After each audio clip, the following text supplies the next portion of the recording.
Good evening, everyone. To everyone joining us here in Ghent, and to everyone joining online, on behalf of the Justice Visions team, it's my honor to welcome you to the international conference, Victims and Transitional Justice, Participation, Mobilisation, Resistance. This conference marks the culmination of the Justice Visions research project, a large-scale study dedicated to exploring the intricate landscape of victim participation in transitional justice. Justice Visions is based at the Human Rights Center of the Faculty of Law and Criminology of Ghent University. Its research, podcast series, as well as this conference, are funded by the European Research Council. As an interdisciplinary team of 7 international researchers, our work started 5 years ago, when we set out to study questions of victimhood, violence, justice, and transition in countries around the globe, from Guatemala to Cambodia, Tunisia and the DRC, Chile, Syria, and the Philippines. Our intentions were threefold. First, to unravel the scope, nature, and role of victim participation in transitional justice. Second, to forge a critical victimology framework, a much-needed compass in navigating the complexities of participatory approaches. And third, to elucidate how this framework could be harnessed to conceptualize victim participation in ways that foster enduring change in societies emerging from large-scale rights violations. Rather quickly, as tends to happen with such ambitious projects, our course started to shift. In engaging empirically with the realities, priorities, and strategies of individuals and groups who've had their rights denied, predefined notions of participation started to give way to a more holistic understanding of victims' dynamic trajectories characterized by participation, mobilization, and resistance. Unforeseen findings emerged as it new questions and new avenues for research. Tonight, and over the next days, we will look back at cross-cutting issues that have shaped the research. We will look forward for articulating new research agendas, and we will reflect on theory and implications for practice. During the conference plenaries and panels, scholars, practitioners, artists, activists, and policymakers will share insights across disciplinary and geographic boundaries, encouraging collaboration and knowledge exchange. We invite all of you to join us in reimagining the course of victim participation in transitional justice, for forging pathways of change that resonate across formal, informal, and everyday spaces alike. In this spirit, tonight, I have the pleasure of introducing 6 speakers. We are grateful to have with us Professor Michel Tisson, Dean of the Faculty of Law and Criminology of Ghent University, to formally open the conference. Next, Professor Tine de Stroper, Director and Principal Investigator of Justice Visions, will take the floor to introduce the conference's key themes. As tonight's main event, the keynote lecture will feature a conversation between Yulisa Mantilla Falcon, Rosalia Tuyuk Velasquez, Gerardo Salinas, and Luke Moffat. Simultaneous translation, English-Spanish, is foreseen for everyone in the room using the earpieces provided. For those who have separate black earpieces, you can also hold on to these until tomorrow for the practitioner roundtable. Our audience online can choose between the English or Spanish language live stream. After the keynote lecture, we invite you to join the opening reception in the Eastern Corridor. But first, I would like to give the word to our Dean. Michel Tisson is professor in financial law and since 2014 serves as Dean of the Faculty of Law and Criminology of Ghent University. With Professor Tisson at the helm, the faculty has embraced a culture of interdisciplinary research, innovation, and collaboration, where researchers from various backgrounds can come together to study complex legal and social legal issues. This has created a truly supportive and rich intellectual environment for the Justice Visions project to unfold.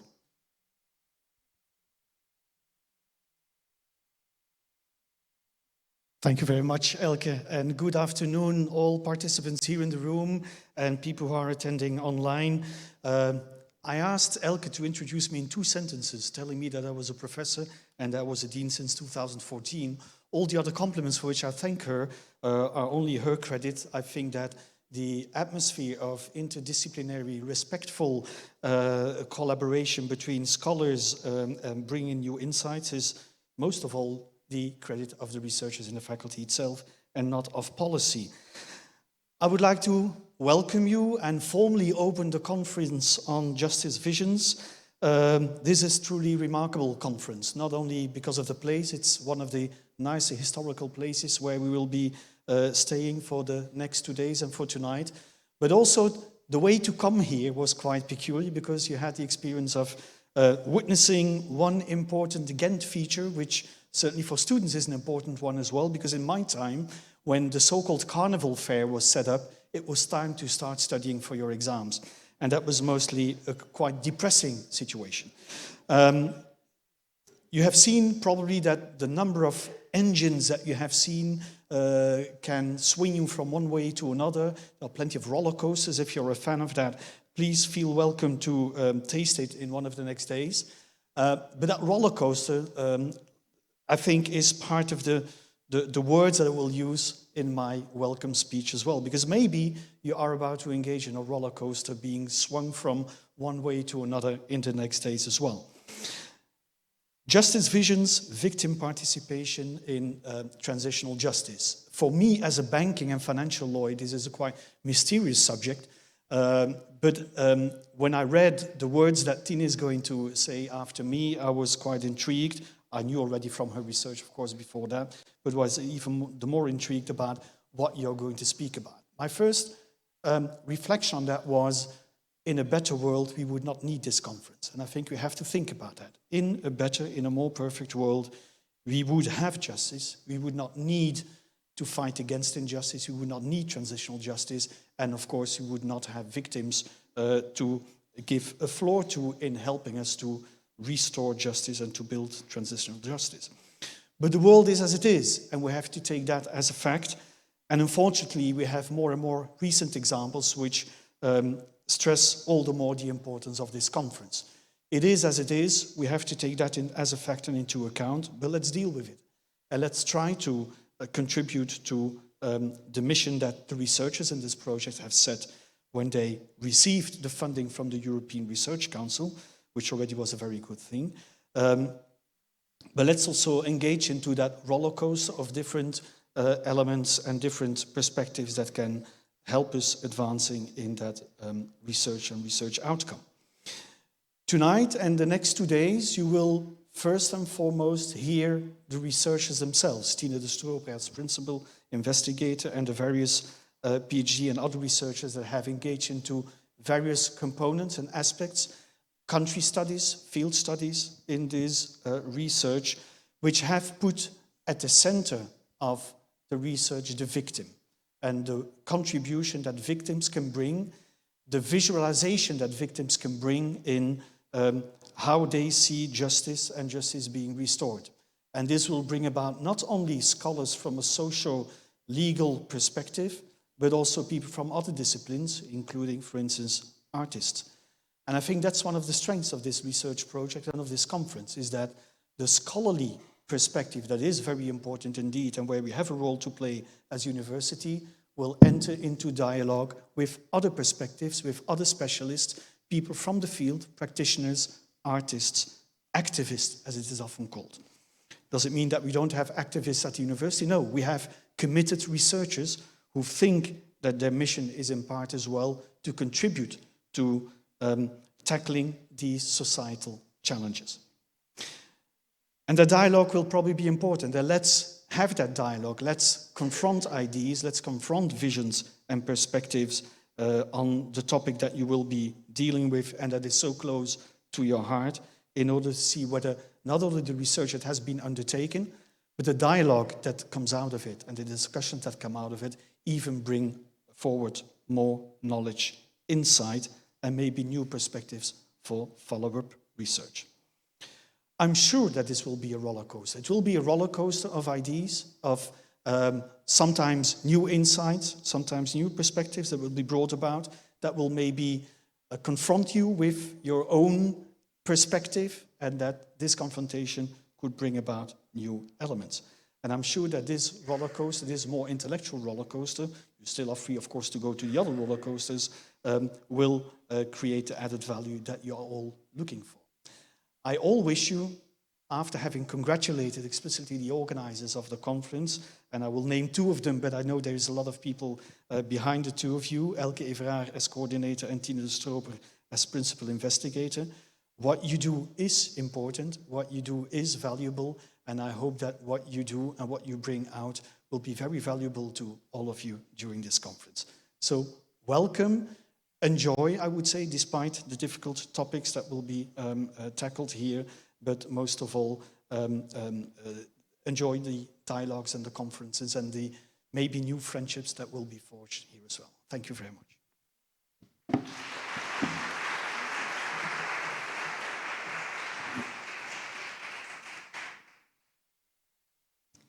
Next, we will hear from Professor Tine de Stroper. Tine de Stroper is the director and principal investigator of Justice Visions and an associate professor at the Human Rights Center of the Faculty of Law and Criminology of Ghent University. She's also the coordinator of a cross-institutional project on future-proofing human rights accountability. She is currently a member of the Flemish Young Academy, a board member of the Flemish Human Rights Institute, an advisory board member of the Hannah Arendt Institute, and the co-chair of the Human Rights Research Network of Ghent University. She's also a co-editor of the Journal of Human Rights Practice.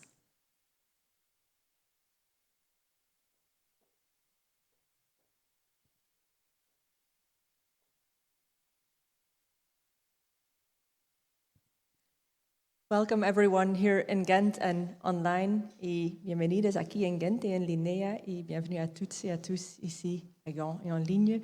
Welkom iedereen in de mooie Sint-Pietersabdij en online.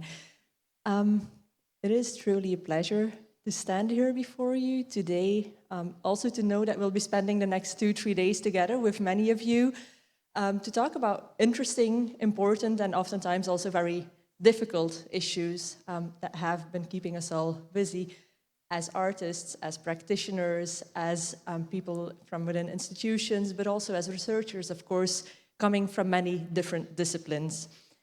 And these issues speak to what we here at Justice Visions have been working on for the past 5 years, which are questions related to what roles victims have played and can play in justice processes following, but also during large-scale violence and human rights violations.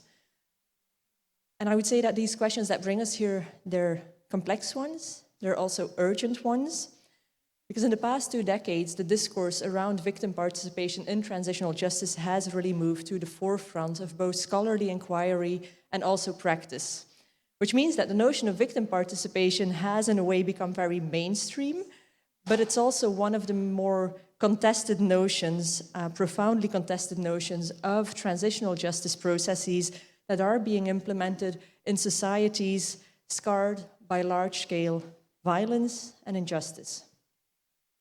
And as we speak of societies scarred by violence and injustice, I want to take a moment to acknowledge that the conversation that we're having here today and over the next days is not one that we're having in thin air. As we speak, Ukrainians are suffering from a Russian war of aggression. There is also, across the globe, violence which is erupting in countries which often actually had already embarked upon transitional justice processes decades ago. And of course, war crimes in Gaza are making new and more dire headlines every day. In Gaza, innocent lives continue to be lost in a war of retaliation that the Israeli government is waging against the civilian population, a war which is obliterating not only the lives of people, but also infrastructure and notably educational facilities, making it quite threatening to the very foundations of the Gazan culture and knowledge system, and in the most fundamental sense, to future life in Gaza. As Mahmoud Darwish, the celebrated Palestinian poet, wondered, where should we go after the next frontier?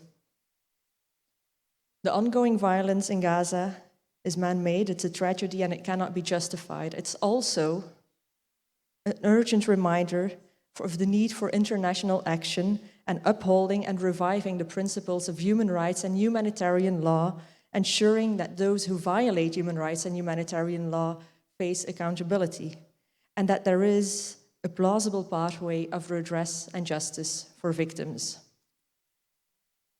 In the work that we carry out here at Justice Visions, that focus on the plight of victims has always been central, but more than a focus on the plight of victims, we've always focused on the agency and the activism of victims driving struggles for justice and redress. And that is not work that we did on our own. We have been able to count on the support of many of you here in the room, but also online, fellow academics, practitioners, activists, all interested in understanding the struggle for justice and redress as one which is fundamentally driven by victims, which is inclusive and which is context sensitive. With many of you, we've had several bilateral conversations trying to understand better what works, what doesn't work, what does it mean when we say that something works, what's our theory of change, and who are we asking what transitional justice should do and how we should get there. And I'm certain that each one of you who is active in the domain of transitional justice, whether as a practitioner or as a scholar or an activist, has been thinking about these questions. But to start to answer them in a comprehensive way, we need to forge a new conversation. A conversation, I would say, that moves beyond critical TJ scholarship. And I'm going to loosely paraphrase colleague Cesar Rodriguez Garavito here. We need to move towards a disruptive reconstruction of the paradigm of transitional justice. And that's why we felt we needed this conference on victim participation in TJ and why we needed it now. As organizers, we have tried to curate a space where different perspectives and different actors can meet each other, can talk across boundaries about what victim participation in transitional justice should look like, and by extension, what transitional justice itself should look like going forward. Because if there is one question that the increasingly dominant trend of critical justice or critical transitional justice scholarship is pushing us to answer, it is where do we go next? Where does this encompassing critique of victim participation in transitional justice leave us? And how do we imagine the future of transitional justice? And I do believe it's crucial to think about the future of transitional justice.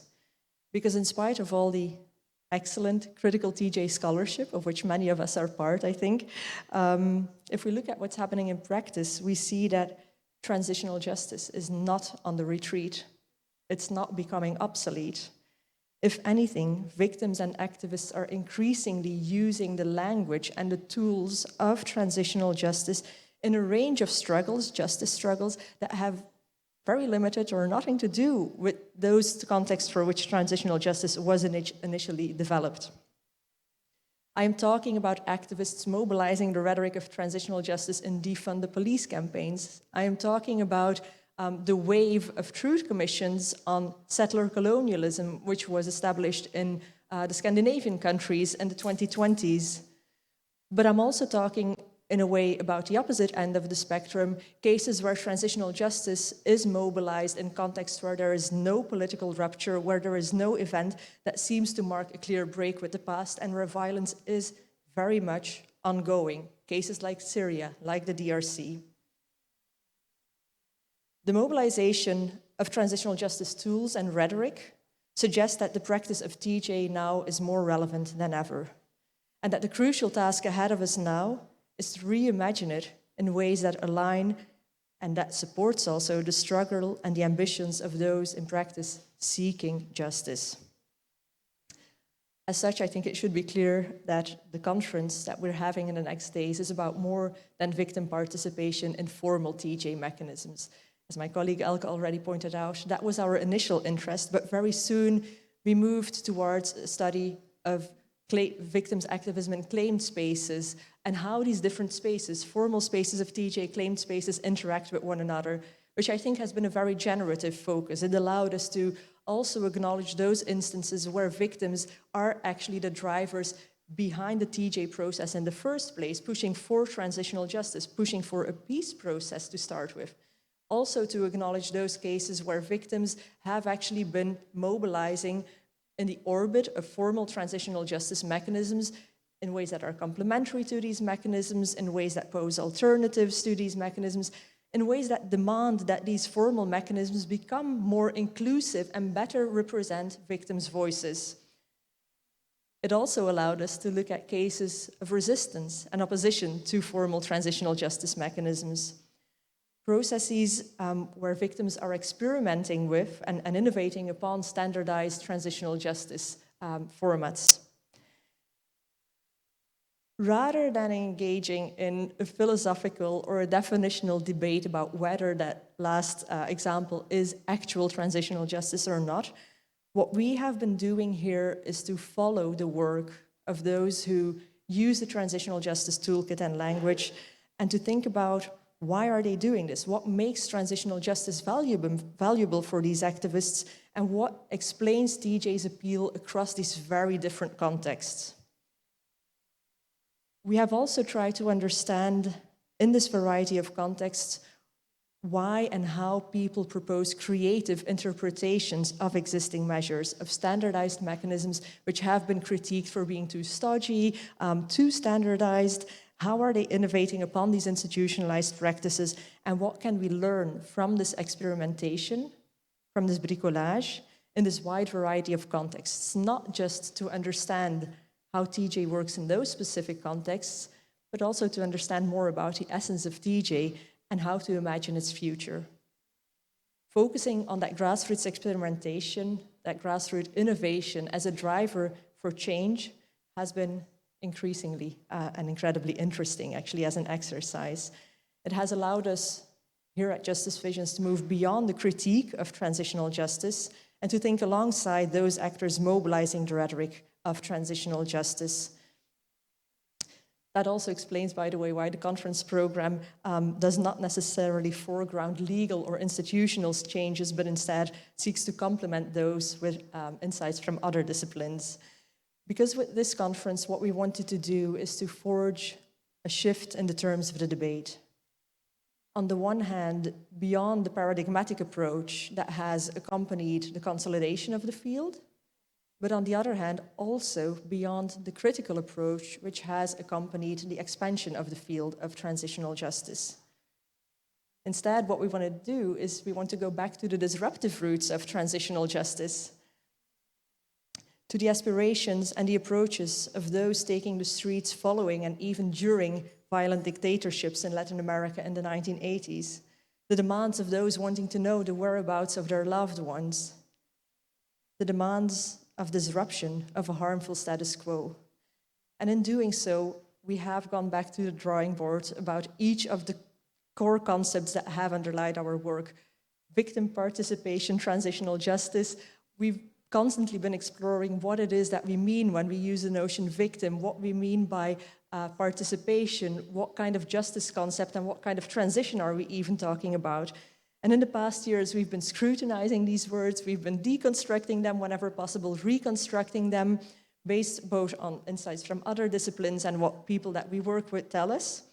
And today I can just say that the answer to each of those questions for us starts with and revolves around the agency of victims. An agency not just in driving the actual struggles for justice on the ground, but also an agency in terms of actually acknowledging victims, activists, survivors, rather than the institutions or the academics, as the drivers and maybe even the practice-based theorists of the future direction of the field of TJ. That starting point is also relevant for other debates, whether it's human rights or whether it's development and international cooperation or broader debates within criminology. Critiques of formal and institutional approaches have been mainstream also in those fields for the past 2 decades, moving our focus from victims to agency, from participation to mobilization is also relevant in those contexts. Because those who have suffered the most are often not seeking to be treated as rare or exceptional cases, but as individuals or collectives whose experiences demand action and demand acknowledgement.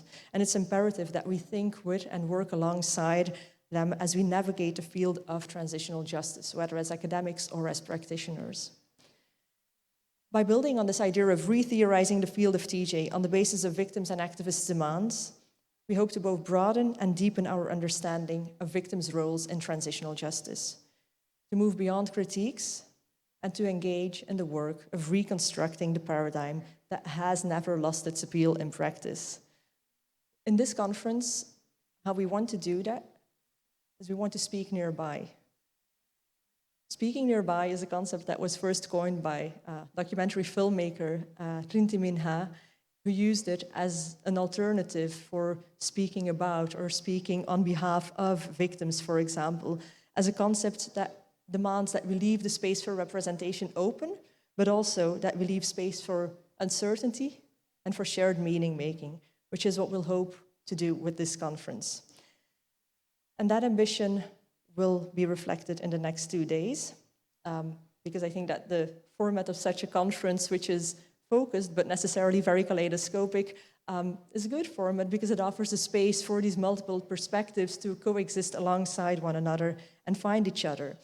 And we want to already embark upon that exercise of multi-perspectivism today, because in a moment we will introduce to you 4 panelists for our keynote conversation, whom we're so grateful to have with us here today, because every one of them, in their own way, has a profound experience with the struggle for justice, whether it is as activists from a point of view of institutions, from an artistic point of view, or as scholars. And with the keynote, we hope to spark a belief in this idea that it is possible to learn across a range of perspectives and across a range of struggles to future-proof our approach to transitional justice, which is something which we'll also try to do in the next 4 plenary sessions, in the next 2 days, starting tomorrow morning with a plenary session where we will talk about the actual work of Justice Visions and our findings in the different countries where we worked. Every time talking also about how important it is to go back to the drawing board and challenge our own ideas and how to navigate that. In tomorrow evening's plenary session, we invited practitioners from the different cases in which we, or countries where we have been working, to share with us their insights about what for them are the most important challenges with transitional justice today that they are facing and how we move from there, how we move forward. I want to take a moment to acknowledge the fact that the Tunisian colleagues will not be able to join us tomorrow due to visa issues, which I do want to underline here because I do think that it points to a broader issue of access of many scholars in the global south to conversations taking place in the global north. And that is actually a topic which we will also talk about in the plenary on Friday morning with Laurel Fletcher from Berkeley University, a conversation which will zoom in on some of the factors explaining why insights from practice often find it difficult to find their way into formal TJ discourses and mechanisms. And then I'm happy also to announce that as the closing remarks, we're very happy to have with us Louis Bickford, who will reflect together with Gretel Mejia on some key takeaways for the conference. Those are the plenaries, but I'm just going to conclude by saying that more importantly, in between those plenary sessions, of course, we have 30 panels, 30 round tables proposed by you as opportunities to learn from each other, to engage in a focused conversation, to talk with each other and exchange ideas, and to try and overcome some of these challenges, which will certainly be raised during the plenaries, but also to take forward some of the opportunities highlighted there. In those conversations, as well as in the, of course, breaks that where we will very much encourage you to continue the conversation, we hope that you can engage in that exercise of speaking nearby, of finding new and meaningful additions to your own research agendas, to your agendas of practice, and that you may maybe also forge future collaborations to start reconstructing this field step by small step. And I'm just going to thank you for having taken the time to join us today, and for many of you in the next 2 days. We really do appreciate your commitment and your time and open mind as we engage in these conversations. Thank you.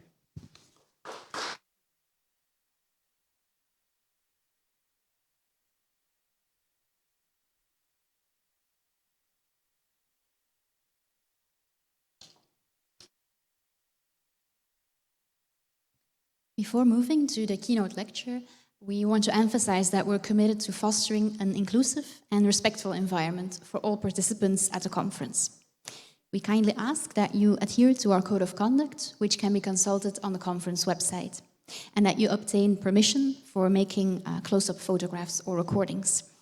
Please also note that delegates wearing a blue lanyard have explicitly asked not to be included in any photographs. In addition, we also extend an open invitation to all participants to actively engage with the conference on social media platforms. Please feel free to share reflections or memorable moments using our hashtag JusticeVisions. We also want to take the opportunity to express our heartfelt gratitude to the dedicated support staff and partners who have contributed to the realization of this event. Our sincere thanks go to the European Research Council for their funding support, as well as to our invaluable colleagues Peter, Anna, Tini, and Martien for their help in realizing this ambitious event. We also extend our gratitude to the entire Justice Visions team for their commitment to the project and to this conference, and to Ghent University and to the faculty for their continued support. With this said, it's my pleasure to announce tonight's keynote lecture titled When Victims Fight for Justice, a conversation between arts, activism, academia, and institutions. This keynote will depart somewhat from the conventional lecture format to embrace a more intimate and reflective dialogue, where we invite our speakers to share from their own unique positionalities and experiences in the realm of transitional justice. They will contemplate on the meaning, practice, and impact of victims' agency and participation from different vantage points, from grassroots indigenous activism to artistic interventions, from empirical and academic inquiry to innovative proposals for institutional reform. Each speaker will first give their opening remarks, after which they will engage in a conversation moderated by our Justice Visions colleague, Brigitte Hermans. You will also have an opportunity to voice your questions during the closing Q&A. To start the keynote, I first invite Julissa Mantilla Falcon for her opening remarks. Julissa Mantilla Falcon is a professor at the Law School and Human Rights Master of the Pontifical Catholic University of Peru.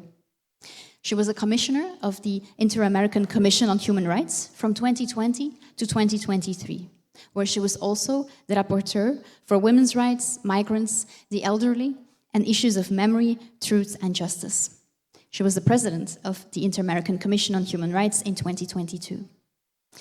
Julissa also served as an international advisor on gender and transitional justice for UN Women in Colombia, and as a member of the Criminal Policy Commission created by the Colombian Ministry of Justice. She was also selected as an amicus curiae foreign jurist before the Tribunal for Peace of the Special Jurisdiction for Peace in Colombia. Previously, she was the gender officer of the Truth and Reconciliation Commission of Peru between 2001 and 2003, where she was in charge of the investigation of sexual violence cases during the armed conflict. She was also part of the international missions in Colombia and El Salvador.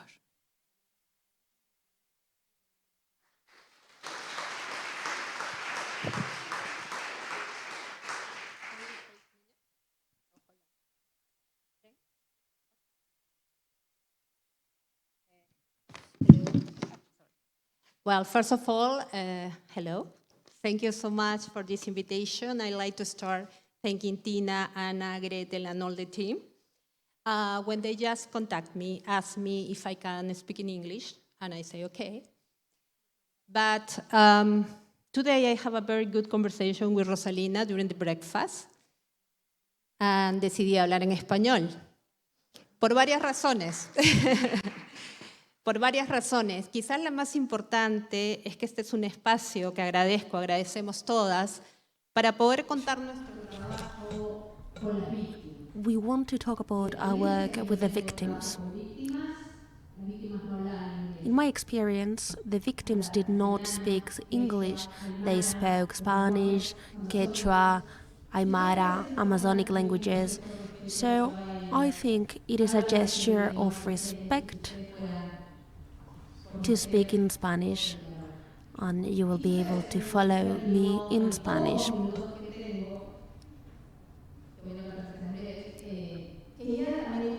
I don't have a lot of time, but as Tina said, my experience is mainly on international organizations like the Inter-American Commission, but also with victims organizations mainly in Colombia and Peru.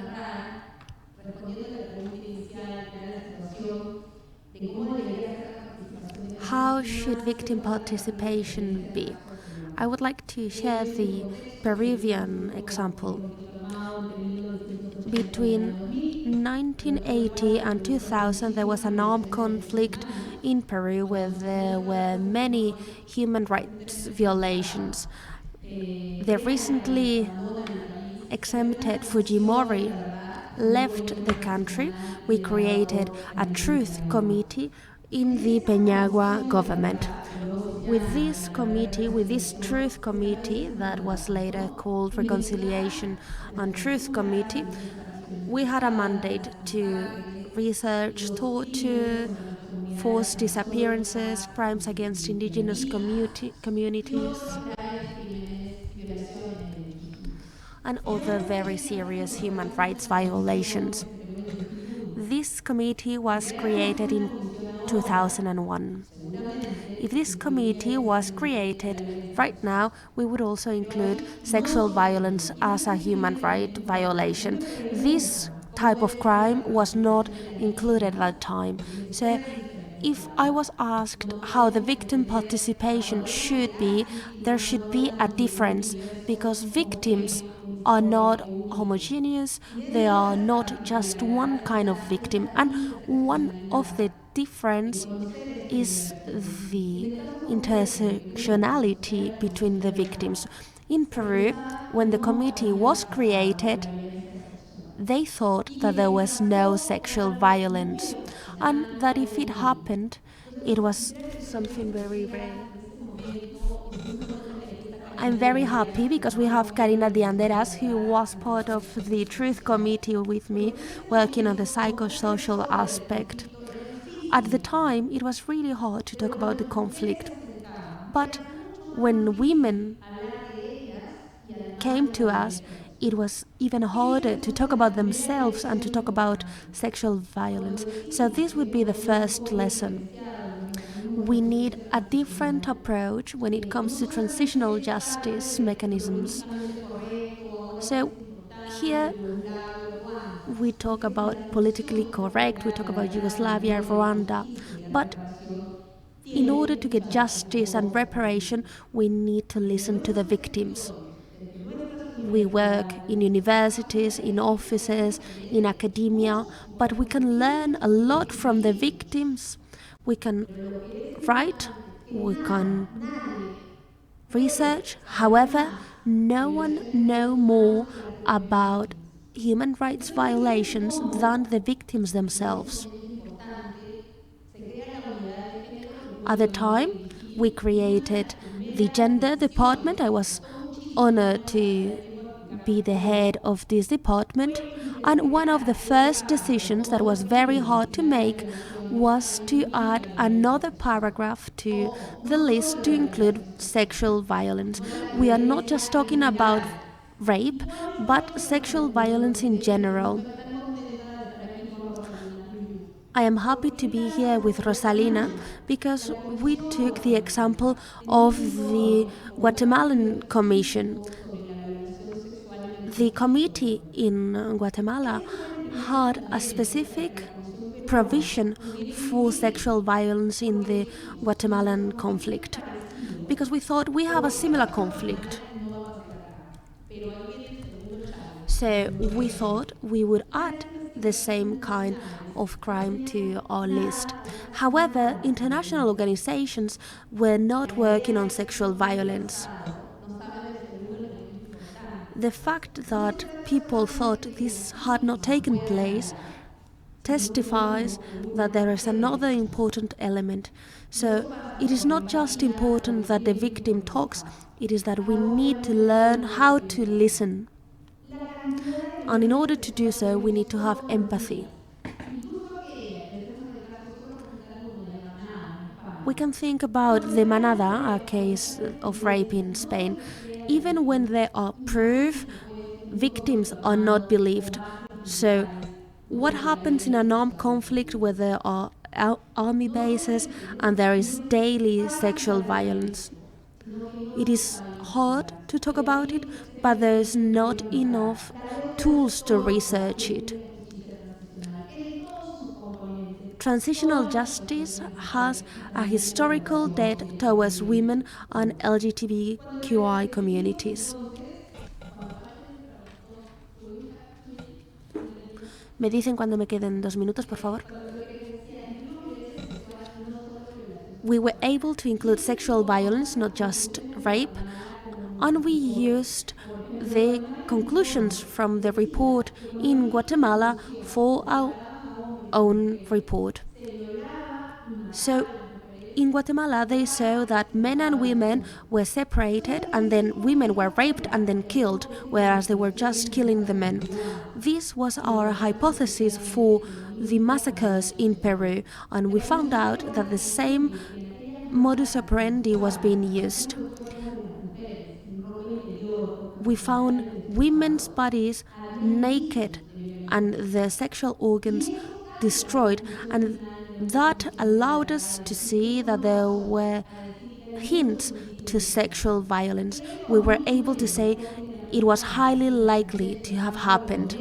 In 2009, the Inter-American Court of Justice said that those were proof that sexual violence had happened. We need to make a difference in the victims, and we need to learn how to listen to them. We also need to understand that sexual violence is another kind of human right violation. We can research execution, disappearance, etc. We can see what happens before conflict and after conflict. However, sexual violence happens before, during, and after. What about reparation? I know we will talk more thoroughly about reparation. But how can give reparation to a woman who gets pregnant because she gets raped during a conflict? How can you fix that? And I always talk to my students and I tell them, I will let you pass the semester if you give me an answer. Some say abortion, but if a woman didn't want to go through with a pregnancy, how do you fix that? Normally, transitional justice talks about reparation and going back to the way things were before the conflict, and this is not possible for unwanted pregnancies. I am talking about how women go through conflict. Sometimes there are assemblies for victims that happen late at night or very early in the morning, and those schedules are not compatible with women's schedules because they need to take care of their children, because the victims do not have nannies that can take care of the children while they go to the assembly. There are women who were raped and who didn't tell anyone that their baby is the result of rape. And when they need to tell the story to a committee, it is really hard for them. I wanted to thank you, but I also wanted to tell you an example. I was a commissioner for the Ibero-American Committee until 2023. This shawl was made by Astrid Garcia, a Guatemalan lady that is a public servant at the Truth Committee. So she knitted herself. We have green for reproductive autonomy, purple for feminism, and you can see all of the names from the women that went through the Truth Committee and that I was involved with. We have Beatriz, Manuela, and many others. This is what I wanted to say. And just a very important last remark. We can only learn from the victims when we go on the ground. In Mexico, there are mothers looking for their children that are called the shovel crazy ladies because they dig with the shovels and their hands. Memory and transitional justice doesn't make any sense if we do not listen to all types of victims and if we do not inspire ourselves with the tireless efforts of the victims. Thank you.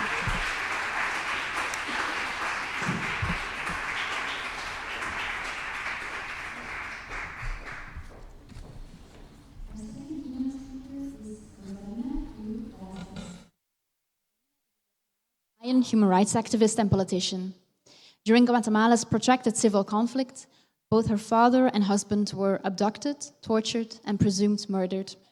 In response, in 1988, together with other affected women, she founded the National Association of Guatemalan Widows, now a leading human rights organization in Guatemala.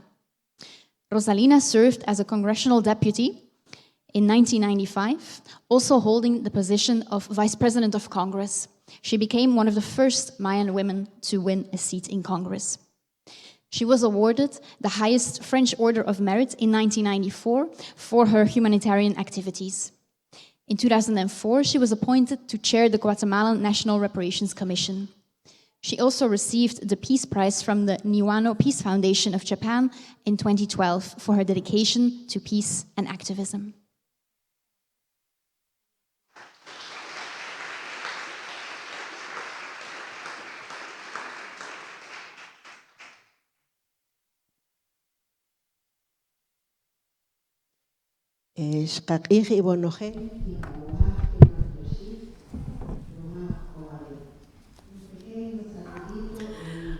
In my language, that means hello. Hello, we are celebrating the indigenous languages. So I am grateful for this because it's one of the greatest legacies of our villages. Thank you for the invitation. Thank you for bringing me to be here with you today. Thank you for speaking about this topic, transitional justice. It is paramount for the academia to be involved in this topic. It would be ideal not to only stick in the law faculty, right? We should also bring on the psychology faculty, the teaching faculty. Why? Because transitional justice has a lot to do with all the different areas and topics.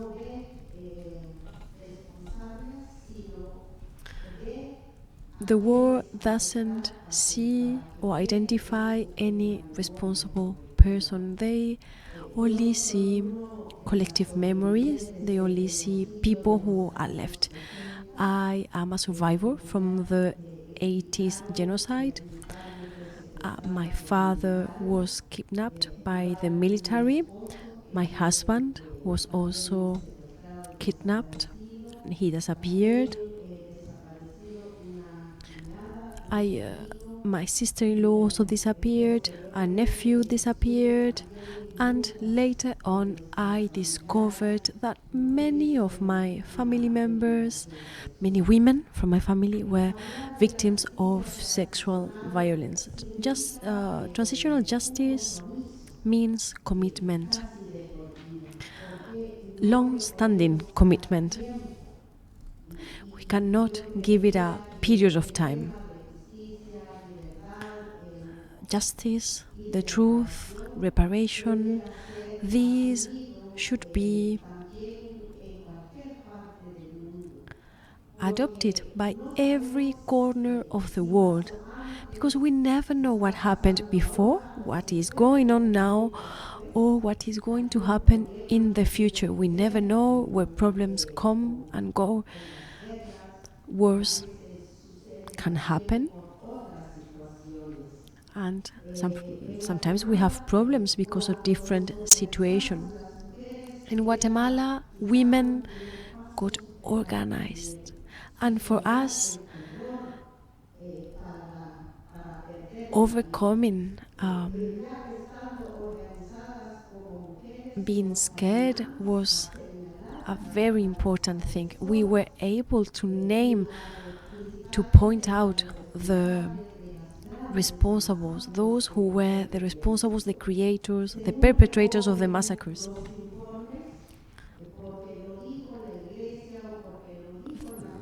There are many reports that mention, well, the church said this and the academia said that this happened, but then when victims speak up and explain what happened, then there's no value to our word. Why? Because mostly we speak another languages, they don't understand us. We are only people working in agriculture, right? But then when the academia or United Nations mention this, then they finally found proof of genocide in Guatemala. The problem was that we had already mentioned this in the 80s. What was happening in our country was a second genocide. Why?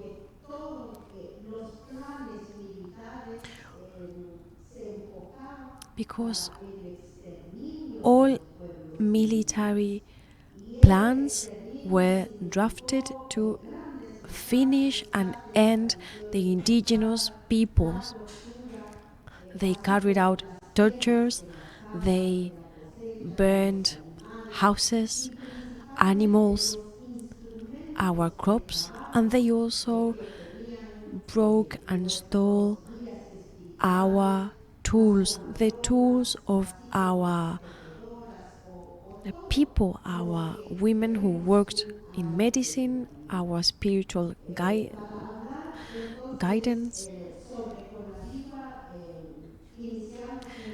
Conaviwa started working in the year 1988, and we had an objective, which was looking for our relatives. We knew that if the military had taken them, then they had left them in different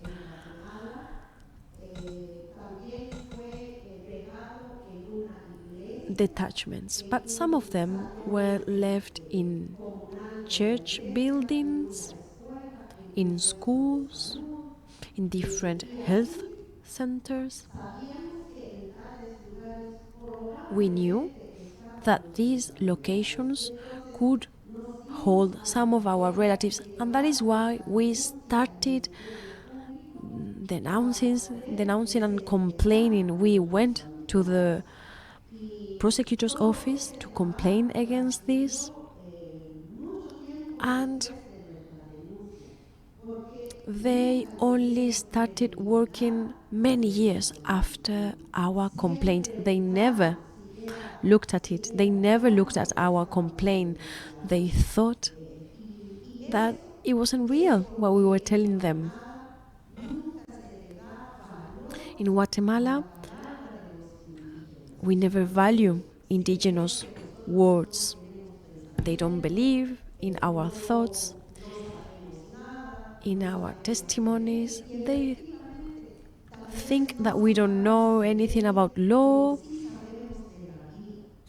They might be right. We might not know anything about law, but we know about life, because we learn about collective work, we learn about education, and we learn about our traditions.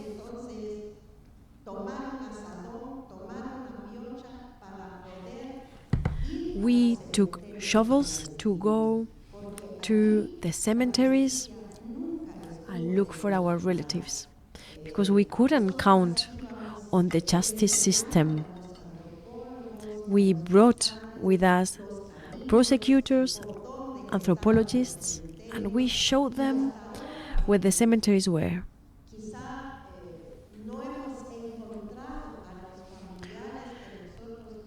We might not have found our relatives, but we found other women, other men, children, young people, and these people that we found were able to be brought to their families.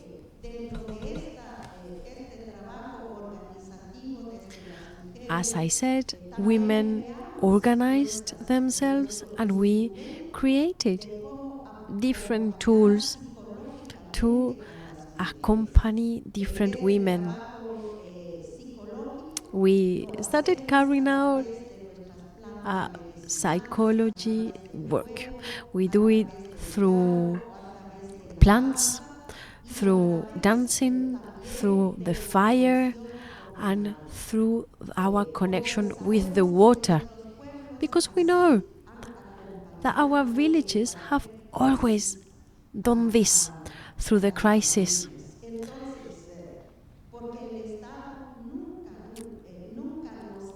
We cannot count on the state. They have never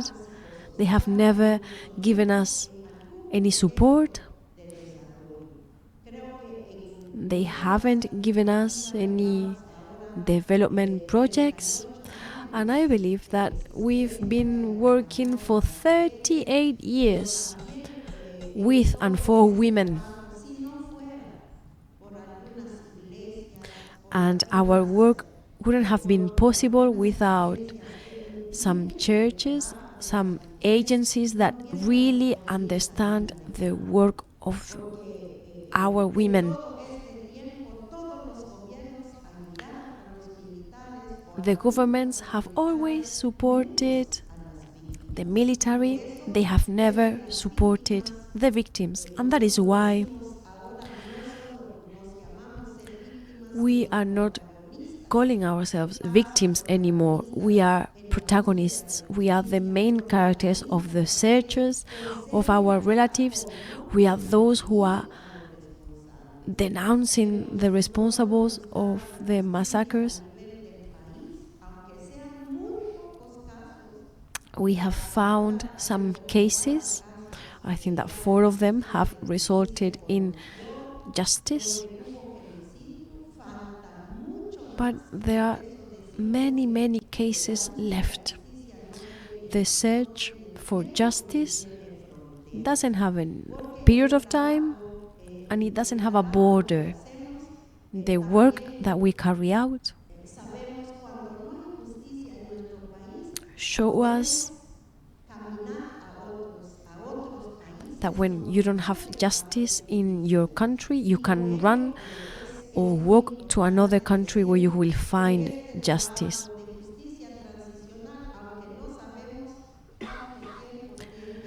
The transitional justice work will be a transition for an amount of time, a period of time, but we don't know when it will finish. It is hard work. We know justice as indigenous people.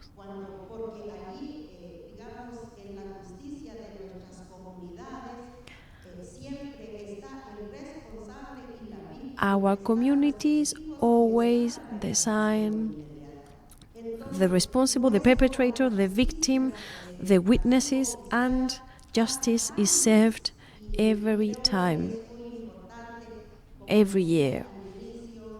As I said in the beginning, we need scholarship to commit, to participate in our work, because this is a common work. Justice must be a common commitment. When there's justice, there's truth, there's reparation, and we will be able to harmonize humanity.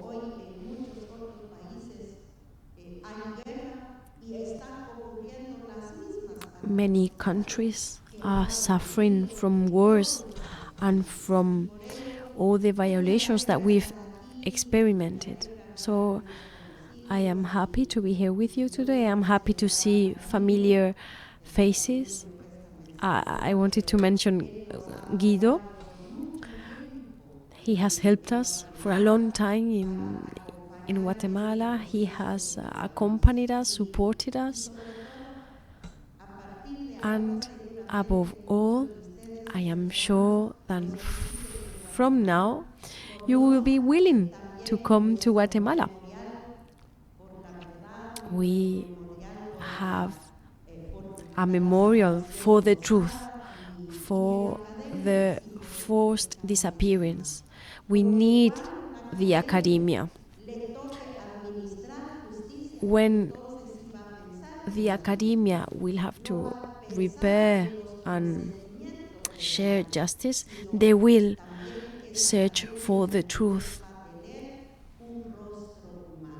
They will find a face. Thank you.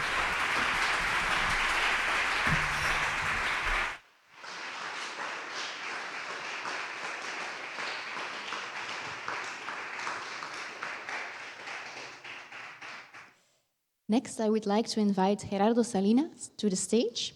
Gerardo Salinas was born in Argentina, where he studied literature at University of Buenos Aires. He later worked as an editor and editor-in-chief on various projects and publications, and he also published numerous literary works, including a collection of poems and essays and a novel. And currently, he works as city dramaturg at KVS, the Royal Flemish Theatre in Brussels.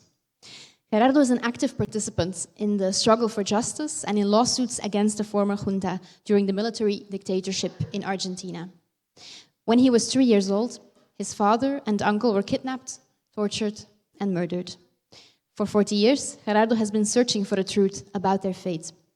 As a playwright at KVS, he transforms that quest into art.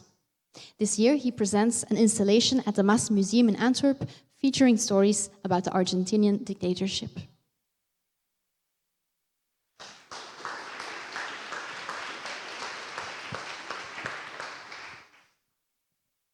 Gracias. No voy a cortar el micrófono del cañón.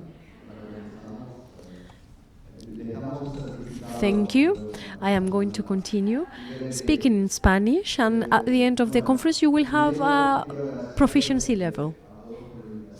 Thank you for the invitation. Thank you for this initiative. Thank you, Rosalina, because you have just given me something that I've been looking for a long time. Victim isn't the word that we should use. For me, it isn't the adequate one.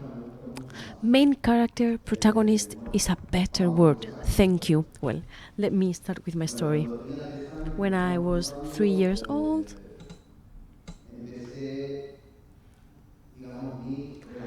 I started as a performer. After the Epiphany, after this reunion at home, we were 20 people in my house. Some children went to one room, the adults left and went to another one. I saw that some people came to my house and they took my father the day after.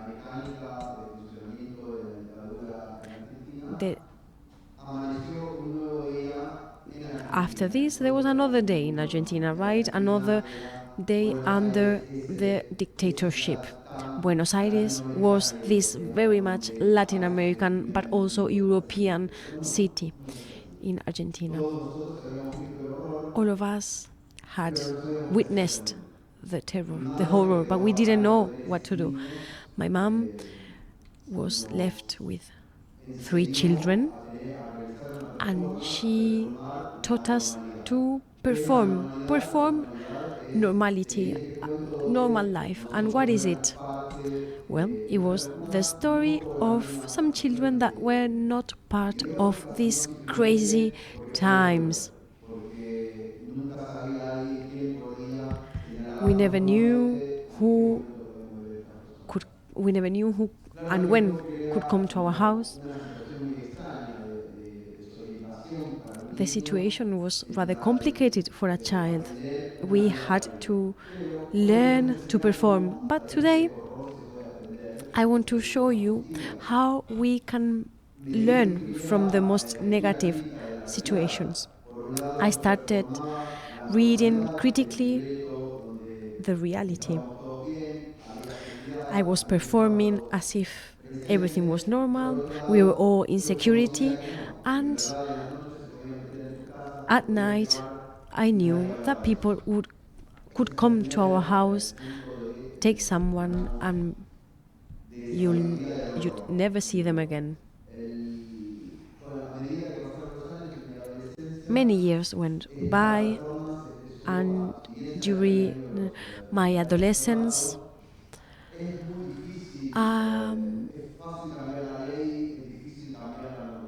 I started realizing that laws can be changed very easily, but the reality cannot be changed so easily.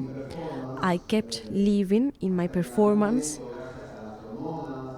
up until a time where the hormones or literature or a combination of everything started teaching me that I had to look for main characters, for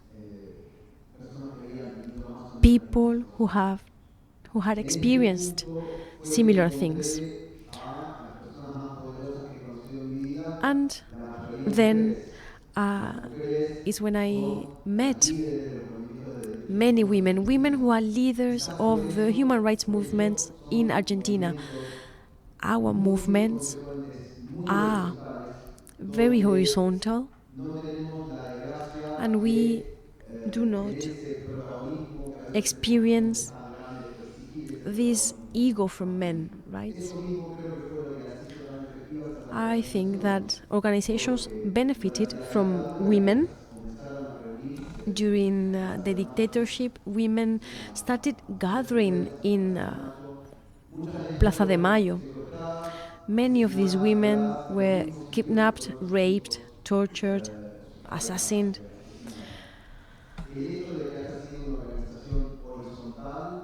These organizations are horizontal. They are cooperatives. They weren't any leaders. And this is the second lesson that I learned forever.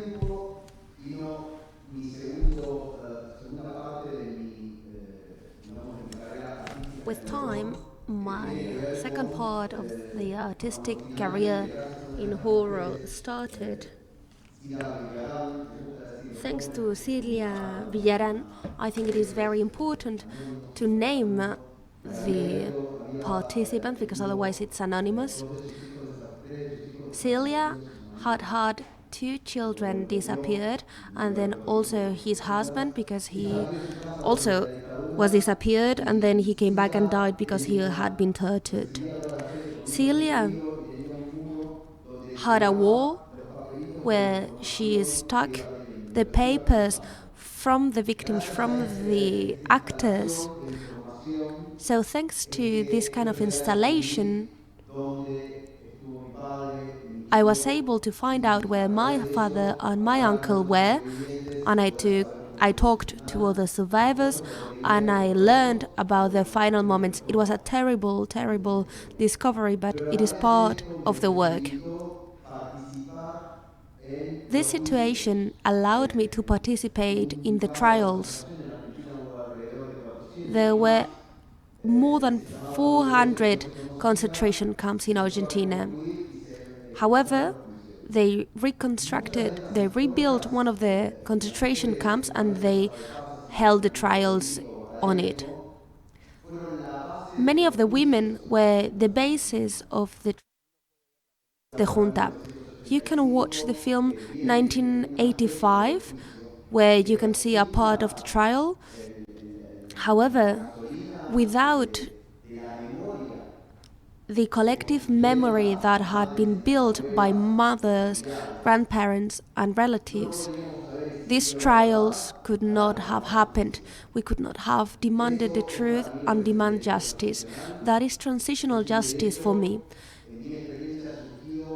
It is a kind of law that comes out of the victims and out of the actors that put justice in movement.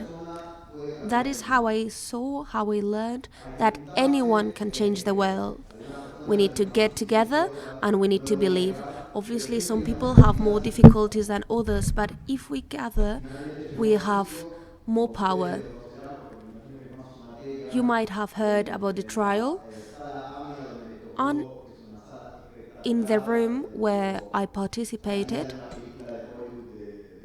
I was in a room that was really spectacular. You could say that it was out of a law movie from Hollywood. And here, the defendant had to listen to my testimony. For me, this was reparation. I had not found the bodies of my uncle and my father. However, the fact that they had to respectfully listen to us was amazing. Rosalina already said this. Sometimes the victims are not listened to. They do not pay attention to them. So I felt that the fact that the justice system was listening to me was life-changing. I am going to try to conclude because I think I am already talking a bit much.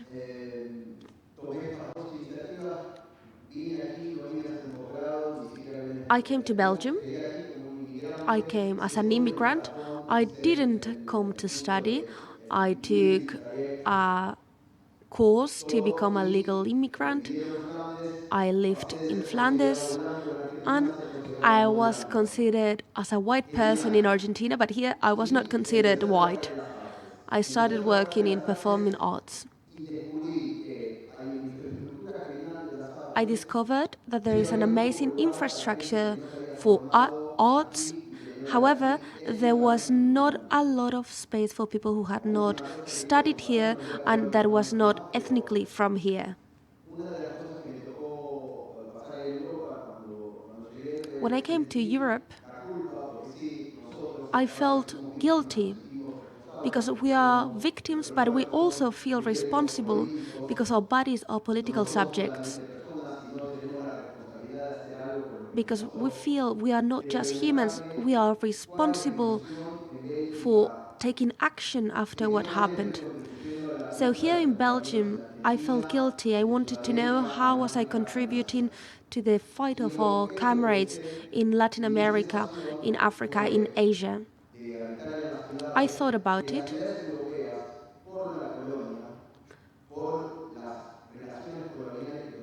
And in European cities, because of colonial relationships, because the wealth of the world is still brought into the main European cities, these cities are some kind of oases for people from all over the world coming to find rest, to find happiness, and they are coming back through the natural resources of their own land. And we gather in these big cities, Brussels, Paris, Berlin, Madrid, and maybe due to colonial reasons, I found all the people like me.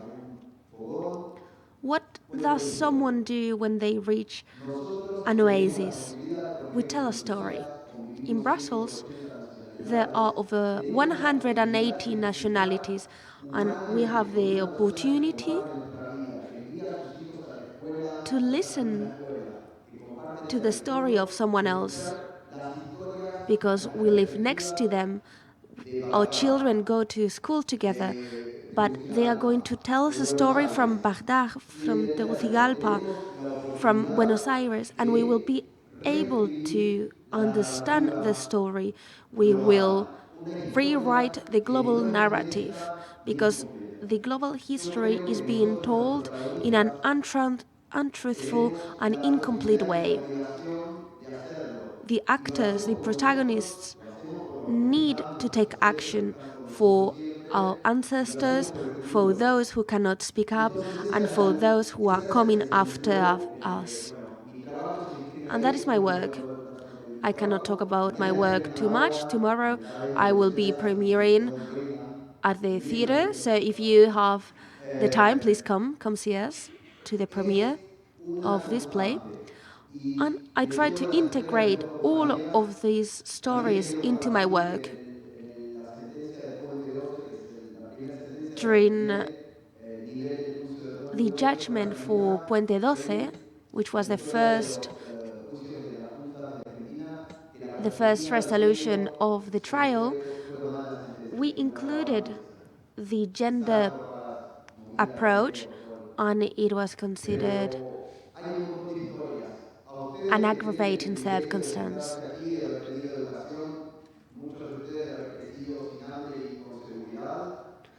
Many of you grew up without money problems or without food problems, but you must know that all European cities are scaffolded on migrant strategies, and they are made out of people who have enough knowledge to heal the first world as well.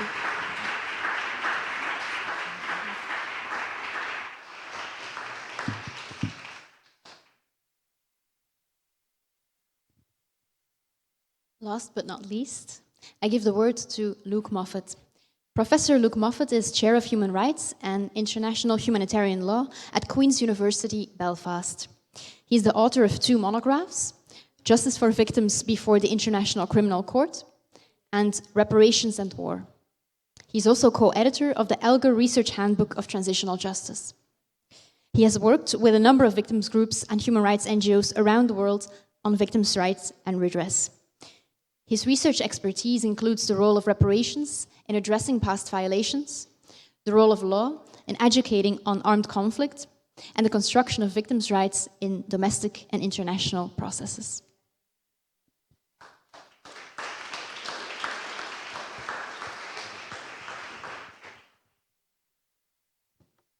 Hi, everybody.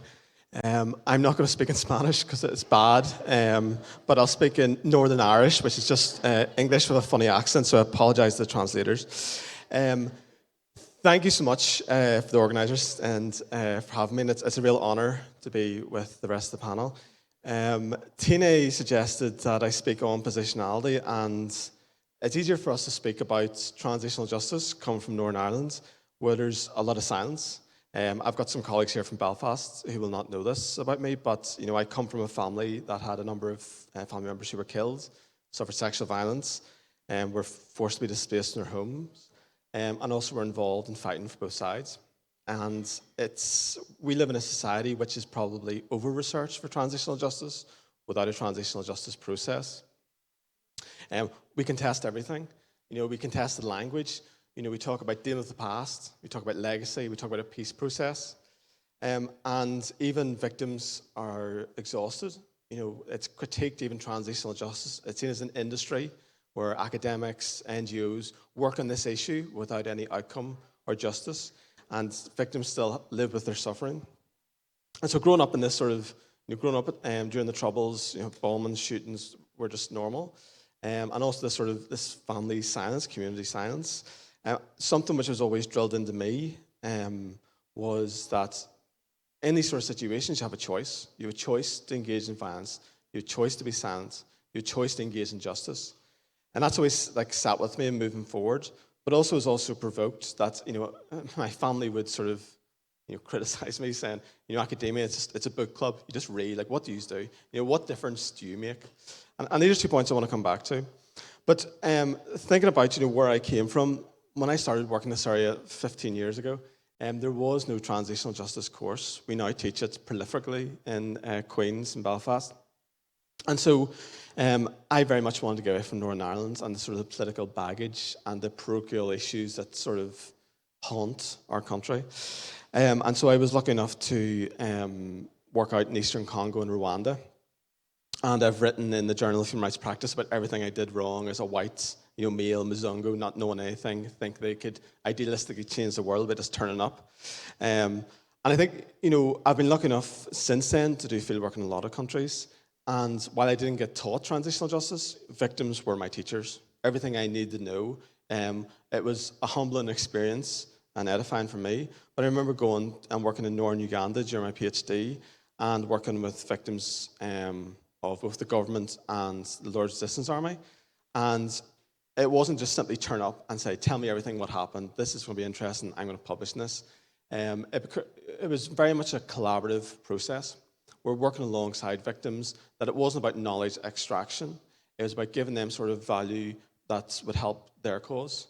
And so working with them, with the local newspapers, working with local NGOs. And I've been lucky enough to work quite closely with the victims group in Northern Ireland, the Way of Intra group. who I turned up with, this experience of working in reparations, and they wanted to get redress for being marginalised for 40, 50 years and effectively left in poverty after being blown up. And so when the conflict in Northern Ireland, about 3,500 people died, which is quite small. Over 50,000 were left injured. And so a lot of people were left disabled from bombings and shootings. But they're often marginalised and pushed to, outside of the eye of the public. And so for this victims group, WAVE, I came along and said, why don't you talk about reparations? And I was quickly disabused of that by saying, this is nothing to do with World War I and Treaty of Versailles. Like, this is something we want as a pension, as something that we have articulated. And so for me, it's always been a humbling lesson to learn from victims that transitional justice can be a useful language and toolbox in approaching these issues, but victims know what needs to be said and what needs to be done.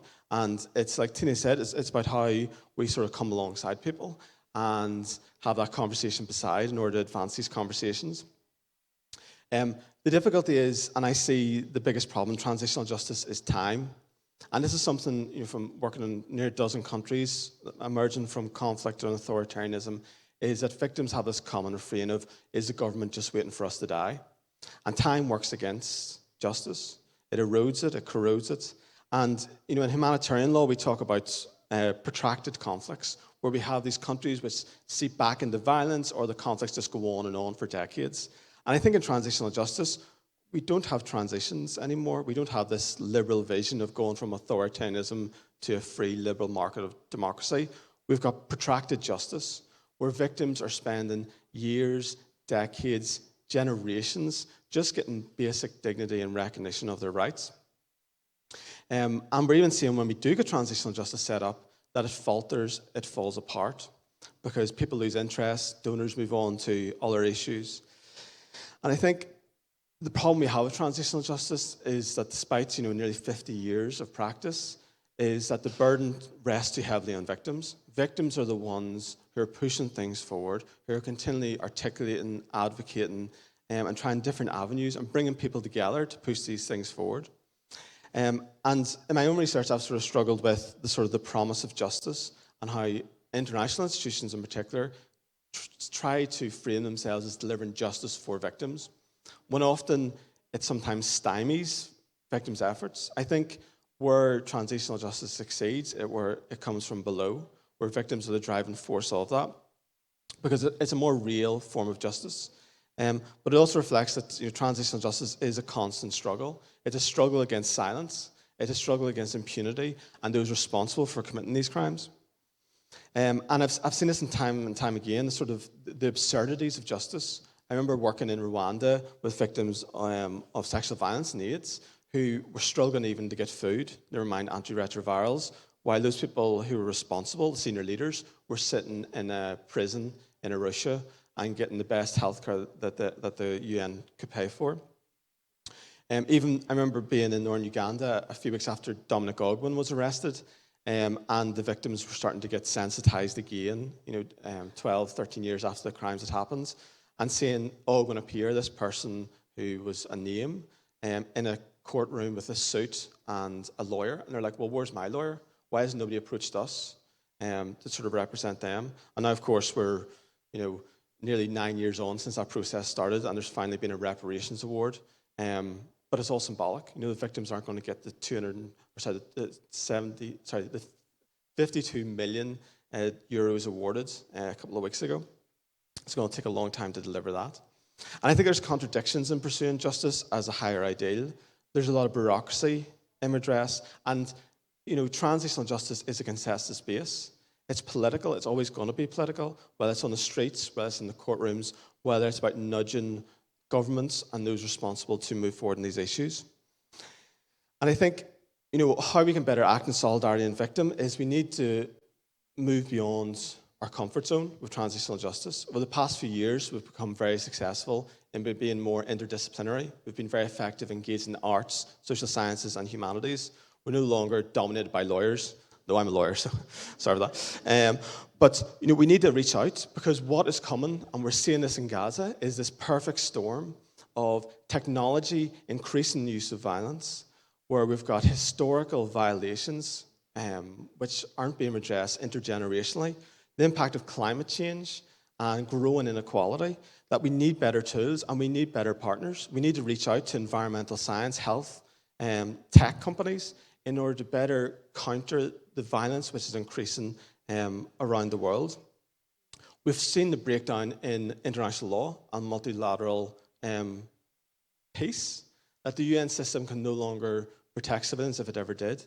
And so I think, we would talk about transitional justice having its origin in Nuremberg, or with 50 years ago since the Uganda Truth Commission, or 40 years ago since the Disappear Commission in Argentina. But I think where transitional justice really starts is after the Second World War, in 1948, with the Universal Declaration of Human Rights. And I encourage you to read just the preamble, the paragraph that starts the Declaration, because there you see the seeds of a better world that's been imagined, where people say, well, the preamble says that after the horrors of the Second World War, that we wanted to establish that everybody has inalienable rights to dignity, and that in order to prevent violence, and if people don't have the last resort to turn to violence, that we need human rights and dignity protected in law and also in practice. And I think that's the position we need to get back to, that really with transitional justice, where it succeeds in is about recognising the common humanity. It means reaching out to difficult actors. It means reaching out to armed groups and those perpetrators who commit these crimes. They need to have ownership of this process. And victims do a lot of that sort of quiet work behind the scenes and sort of advancing these debates. And so I think we need to be more agile in how we deal with justice and how we deliver justice. And I hope someday in Northern Ireland that we do deliver justice, because I'm concerned that in the past 100 years, I've seen intergenerational family members killed, and I don't want that to be the legacy for my child moving forward. So thank you so much for having me today, and I really look forward to the conversations we'll have.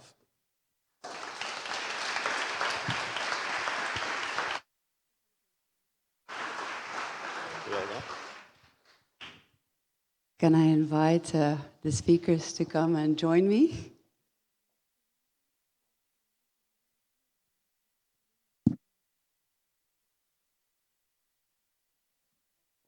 Need to leave?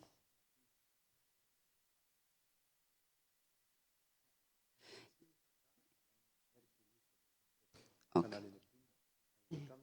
Ah, yeah. Can you swap, Luke, with Gerardo? Thank you very much. Gerardo, you need to leave in 5 minutes sharp because you have the avant-premiere of your play. And therefore, I'll start with you. Do not feel obliged to speak in English. I'm the only person of our team, I think, who doesn't speak Spanish. So therefore, my excuses for not mastering the language that is spoken very commonly tonight. But Gerardo, of course, you are very concerned also about the rise in authoritarian tendencies and also how it affects the legacy of victim activism, especially in Argentina. And we see that it's often a back and forth story of victims groups' achievements, and then, of course, how authoritarian legacies also destroy that. Could you maybe talk about what's happening in Argentina and how it also affects the legacy of the achievements of victim groups?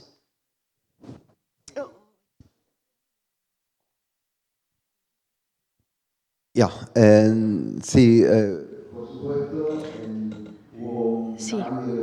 Yes, there's been a change in government.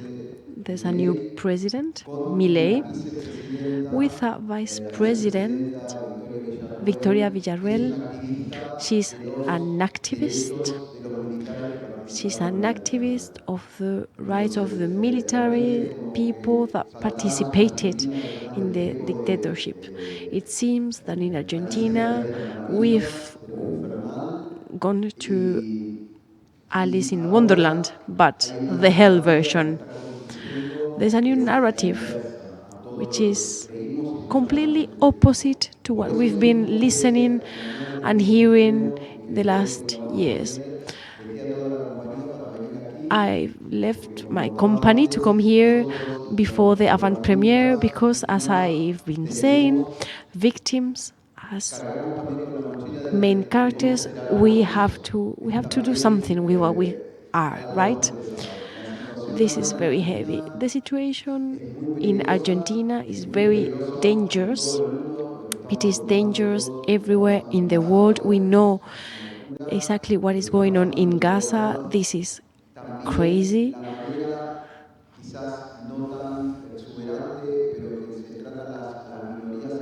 We know how minorities are being treated in Europe. This year is an elections year here in Belgium. Flanders is in a very tense situation. All that I know is one method, the method of the ants, right? We are all little ants that have to come together, and we have to gather stories for our future generations. The stories that we gather now will be brought later on. Your story, my story, will be useful, will be a source of inspiration. And with this, I am going to end my intervention. I met a politician from Spain.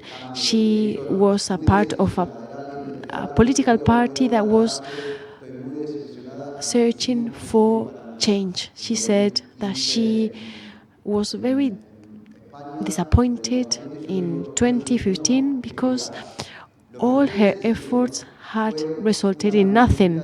And I said, don't you believe that? You created a little oxygen bubble, and all little oxygen's bubble will come together and we will help each other. We help each other in order to create a huge world full of oxygen where we can live together. Your fight can be very small, but it has a meaning. It has a meaning, maybe not where you are, but somewhere else. We have to feed each other oxygen. We have to continue fighting, collecting stories. I know that at one point it will come to something. And I have to say goodbye. Sorry, I have to leave. Bye-bye.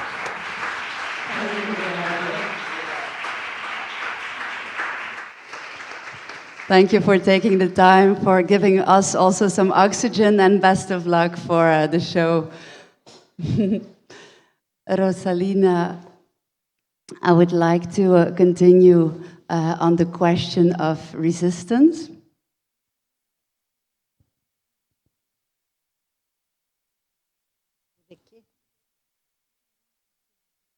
But there's normally the translation will come through. It doesn't work?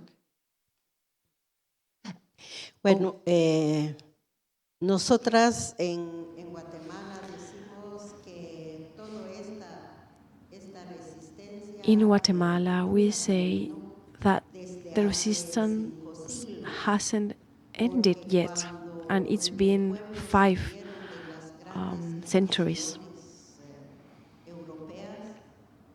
We suffered the colonialism of Europe, and that's when everything started, specifically sexual violations against children, against the women, the children, the girls from our politicians, our elders.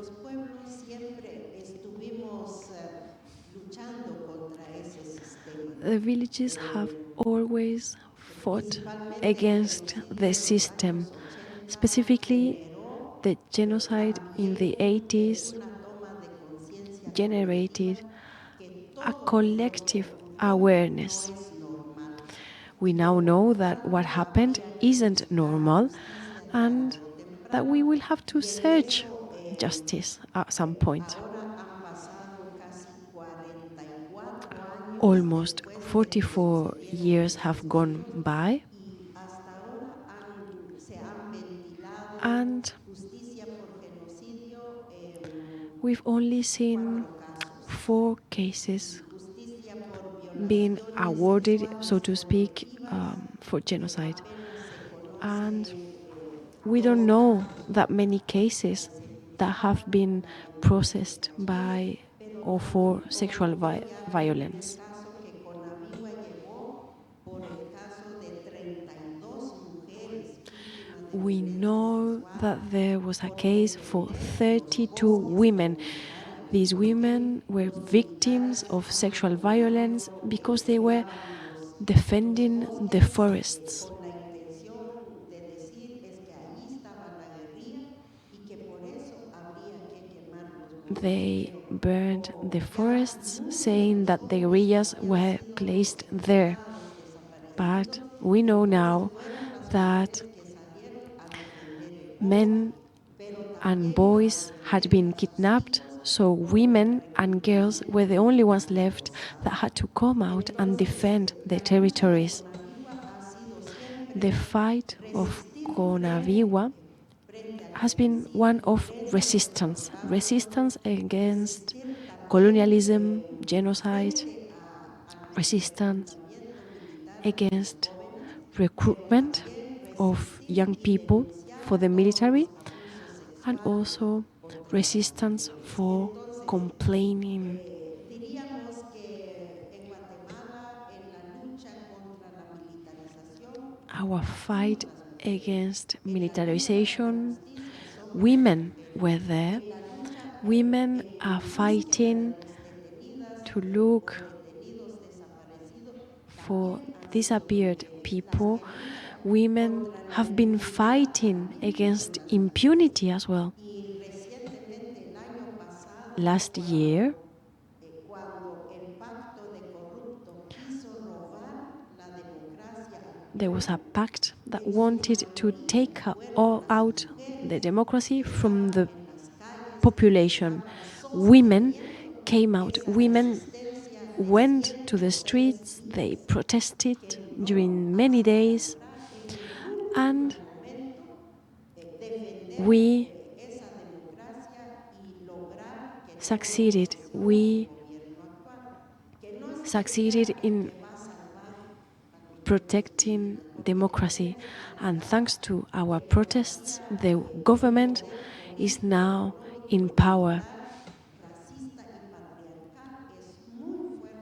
In Guatemala, we have a huge patriarchal, racist problem.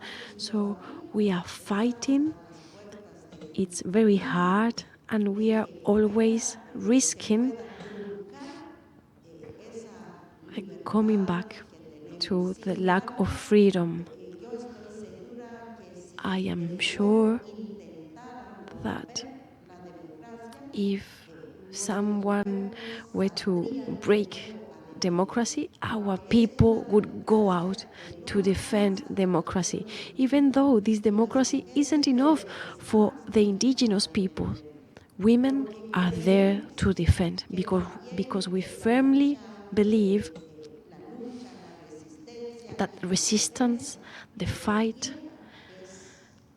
for our territories is our new responsibility. We had never seen these protests that went on until the 14th of January. We believed that there was going to be a coup d'etat, but we were able to stop it. We also want to thank the European Union and other international organizations that supported us. Right now, Guatemala is part of the international agenda, but we haven't been in this international agenda for the last 30 years. This fight, this collective fight, is paramount. We always speak about resistance, but we also keep very much in mind the defense of the small, tiny, democratic space that we have. We've learned that we can only do this together. Many religious people, many people from the academia joined us and they've helped us. The unity of the villages is important, and this we have learned. Our justice system isn't equal because many military people have been freed after going through the processes. We have brought some military to prison, but our prosecutor's office hasn't succeeded in keeping them in prison.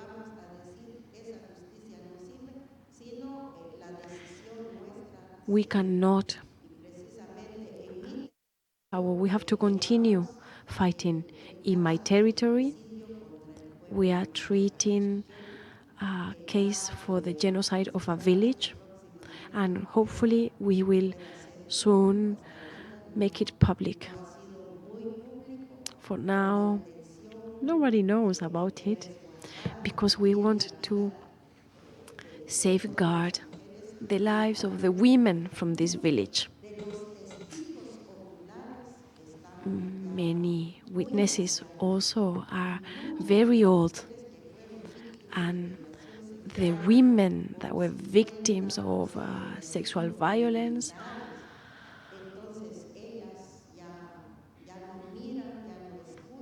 cannot see, cannot hear. They are old, they have other illnesses because nobody is supporting them, nobody is listening to them. But we have requested the prosecutor's office that the testimonies are collected. I want to conclude saying that we are ready and we continue resisting.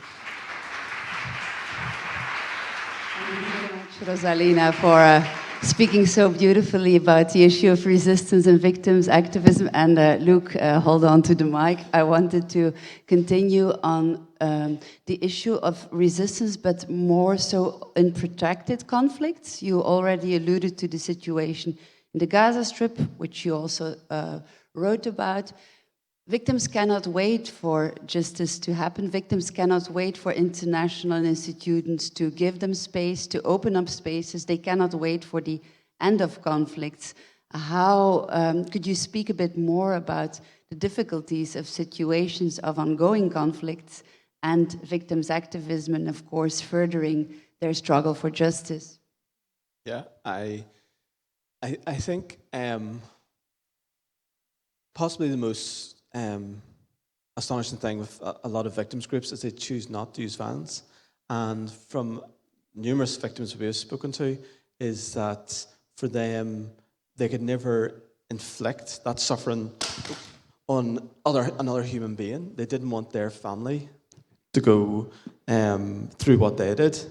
And I think that's, it's quite astonishing. I don't think I would have the moral fortitude not to have such a principled approach. I think for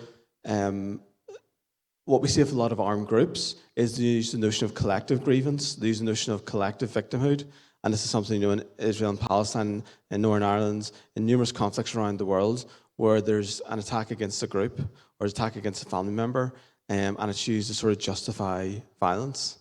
But I think for a lot of victims, the struggle and the resistance is non-violent, and that's despite victims being intimidated, being killed. It's what in Colombia, since the peace process, over 400 civil society and victims advocates have been killed. And so it's a really dangerous space to sort of resist.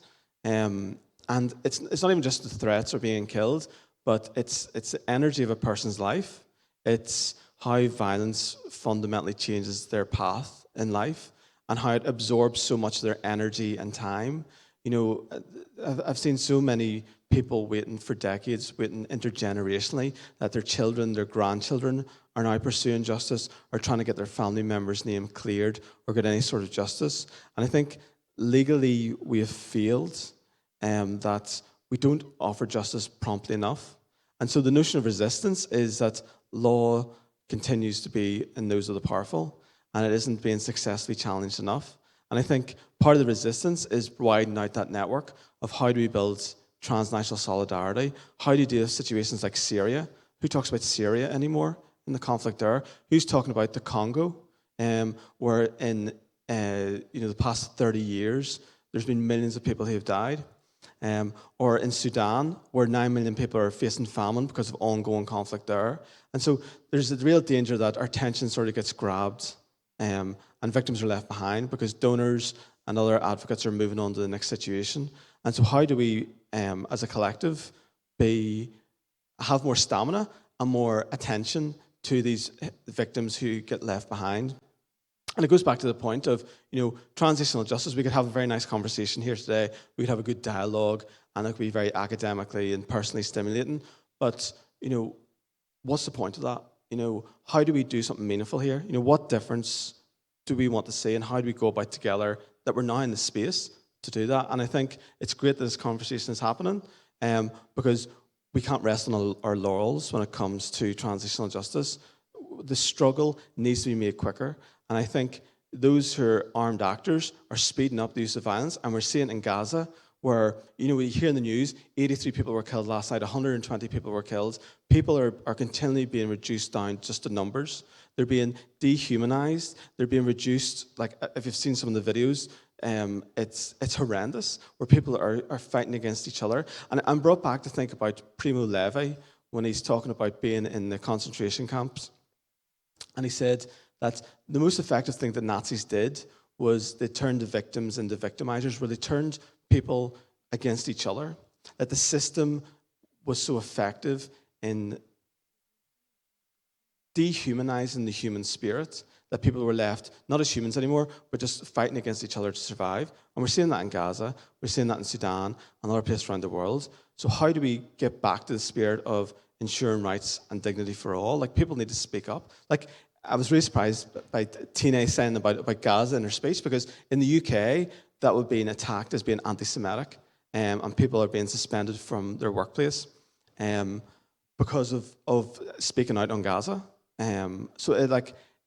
We need to challenge the way in which people are speaking on these issues, that awareness is raised, not just for Gaza, but for all these conflicts around the world, and how do we effectively deliver and resist the sort of ambivalence and apathy in doing justice in all these varied contexts.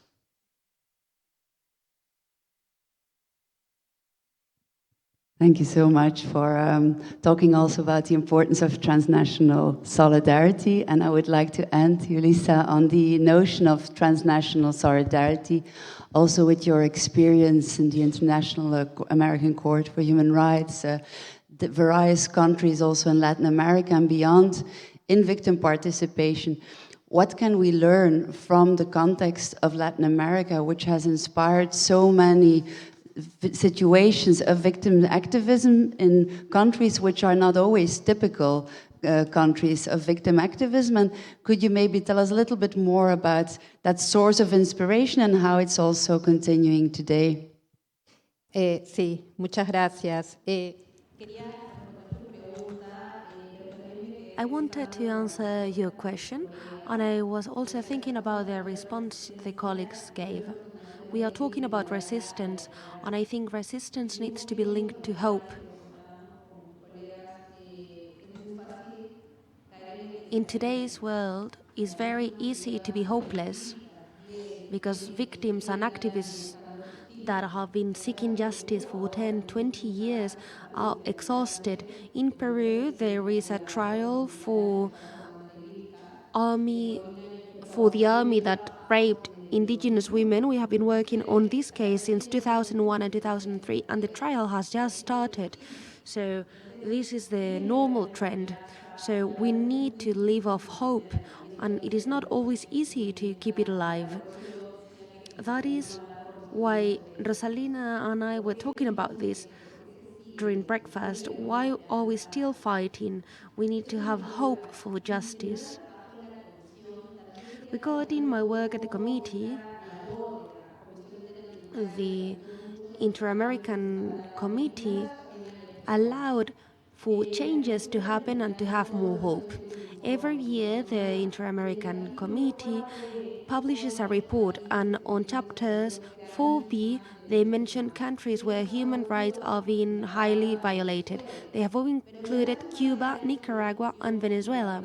However, they had been discussing for a couple of years whether Guatemala should be included in this paragraph, because everyone agreed that Cuba, Nicaragua, and Venezuela were having great human rights violations. In the end, they included Guatemala, and at the time, Yamate, the president,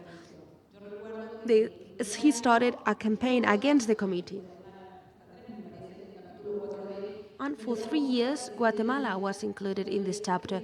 I was the president of the Inter-American Committee when the former Guatemalan president went to the OA, and he said the committee included us in this chapter because we are pro-life and because they are promoting abortion, not because we have done any human rights violations. He said that because I'm a feminist, and several members of the committee were also feminists, but we did not step back, and we kept Guatemala in chapter 4b. Todo lo que hemos visto con las elecciones y demás, hay muchos sectores, muchos países, muchos estados y mucha gente We have ya se already seen está it with the elections, and they were watching Guatemala and they said it is very serious what is happening. So international organizations are very important. At the time, it was very important to add Guatemala to this chapter. Another example of hope is Nicaragua.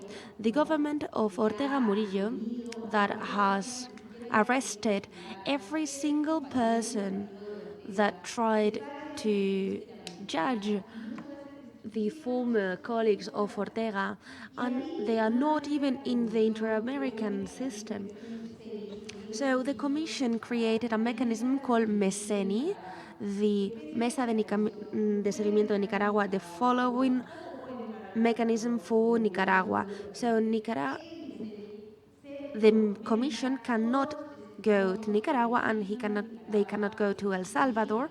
However, thanks to this mechanism, we keep records of the testimonials of the victims that are sent through email. Sometimes we meet the victims in Miami or in some other place outside of the countries. So there is hope. In Latin America, we also have the inter-American system besides the victim associations. Right now, Nicaragua has left this system. Peru is discussing whether they also leave this organization, and it's happening a lot. Alberto Fujimori was pardoned. It was pardoned for reasons beyond our understanding. It has happened against all odds. I was on Twitter before coming into the room, and I saw that the Peruvian Congress Commission has approved so that the crimes of lesser humanity, crimes committed in the 80s and 90s, are not judged. So, yes, we have been fighting and sometimes we feel hopeless. The same thing that Gerardo said about the Argentinian president. I want to be hopeful despite what we see. I want to remember Gustavo Memonio, who's the archive keeper in Guatemala. A few years back, we were in Bogota talking about it, and a student told the archive person, "You have been working so much to keep memory alive, to keep the archives alive, and the situation in Guatemala is even worse. Do you really think it makes sense to keep working on that?" And his answer was memorable. He said, "I have dedicated my life to this, and to say that this work has no meaning is saying that my life has no meaning." So I would like to encourage you to be hopeful, because we cannot change it all, but we can make small changes. We need to talk about it. We need to talk about feminism. It was not included in the program, but we need to talk about it. Joan Harari in a recent interview talking about revolutions, said that the only revolution that has made any changes without killing any people is feminism. Women didn't need to kill anyone during war. Suffragettes were killed, women were killed while seeking justice, so feminism is some kind of revolution. I think we need to see how advanced we are when it comes to human rights. Because we cannot say human rights are advancing, but women's rights are not advancing. This is a problem. Simone de Beauvoir said that when there is a political and economic crisis, the first things that goes down are women's rights. So we need to talk about feminism linked to human rights, because the situation of women are also related to the situation of men. Why is masculinity built so that men go to war? Why are men why are men killed at war and then women stay in this kind of conflict? The case of Colombia is very telling. They signed a peace agreement, but the main signatories are just men. Women were not included in the negotiations of the peace agreement, just a moderator. I would like to give you an example.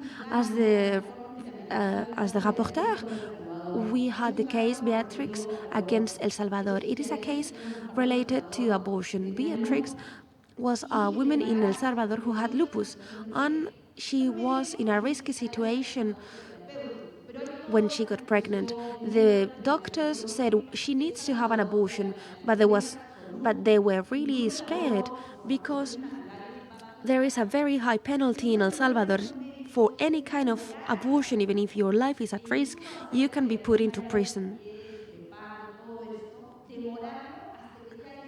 The result was that they slowed down. They tried to put off the abortion until there was no more choice, and she ended up dying. The case was brought in front of the commission because if they said they had to do the abortion in any case, why did they put her through so much suffering? Life is not protected through penalties with abortion. What we need to do to protect life is to improve public health policies so that they can have access to the right services. Why am I talking about it? In Costa Rica, there is the Inter-American Court of Justice, and the situation was really peaceful in Costa Rica, as it always is. However, on that day, there was a group of activists against this case and others for this case, especially people anti-abortion. However, we got insults, people were attacking judges, and it is crazy. It is a paradox that people who are called pro-life were wishing death upon us. I was on the team of the commission, and we said, there's no point on coming out this way, let's go through the back door to leave.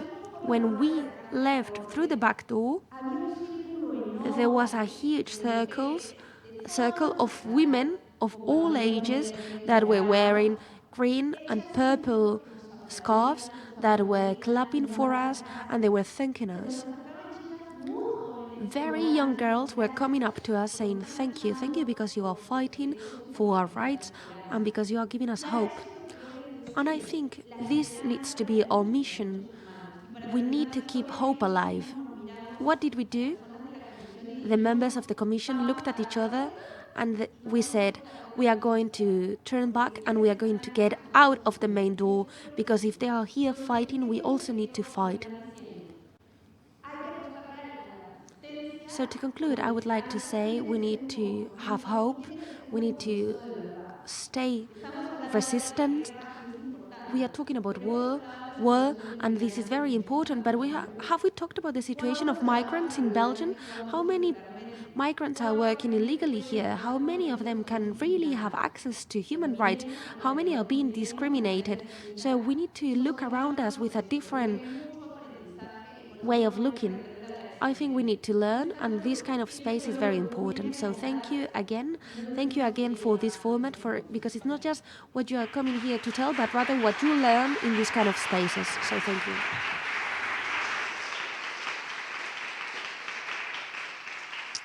Thank you so much for speaking so touchingly about the issues of resistance and victim participation, hope that comes with it, and also solidarity. I need to rescind on a promise that we made earlier. As you might have understood, we really were dedicated to participation in different kind of avenues and different forms.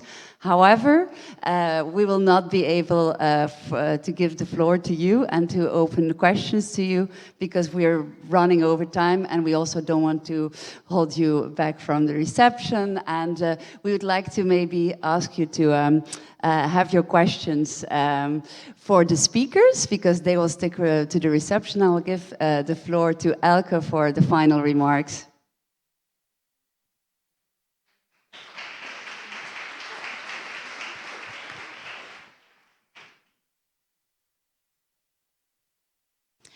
In closing this evening, I just want to make a few last short announcements.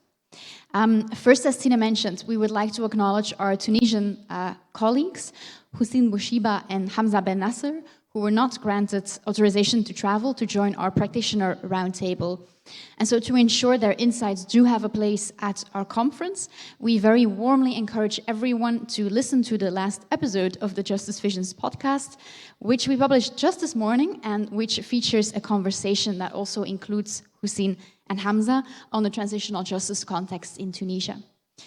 The podcast listening station is part of the exhibition and multimedia space in the lounge between heaven and earth. It's sort of down the corridor in the crypt. The exhibition, Migrating Heritage, stems from the artistic research project of Justice Visions colleague Sophie Verkliete. It features individual embroidered stories by Syrian women artisans who were forcibly displaced to Shatila, Lebanon, as well as co-created embroidered collages. You will also find photographs there of documentary photographer Aaron Lapere that visualizes the making context of these embroidered works. You may also recognize some of these artworks because embroidered elements were also used in our conference visuals, including in our program brochure and in other communication materials. In the lounge, you can also browse the Justice Visions interactive website, and you can find other valorization materials connected to the project. The lounge will be accessible throughout the conference, so make sure to have a look. Second, we want to remind you that we have a cultural activity on the program tomorrow evening. The musical performance by Damas Duo will be followed by a talkback on what can the arts do for transitional justice. The activity will take place in the movie theater of the Faculty of Law and Criminology. It's free for everyone to join, and you can still register on our website. For on-site delegates, we will also provide some more information on how to reach the venue tomorrow. Now, all that remains for me is to express my gratitude to the audiovisual team from Edison's and to our team of interpreters for enabling this multivocal conversation and for also capturing it for our online audiences. And to also thank our photographer, Aaron, who is also with us to capture beautiful pictures of tonight. Of course, I also extend my gratitude to tonight's speakers and to our audience.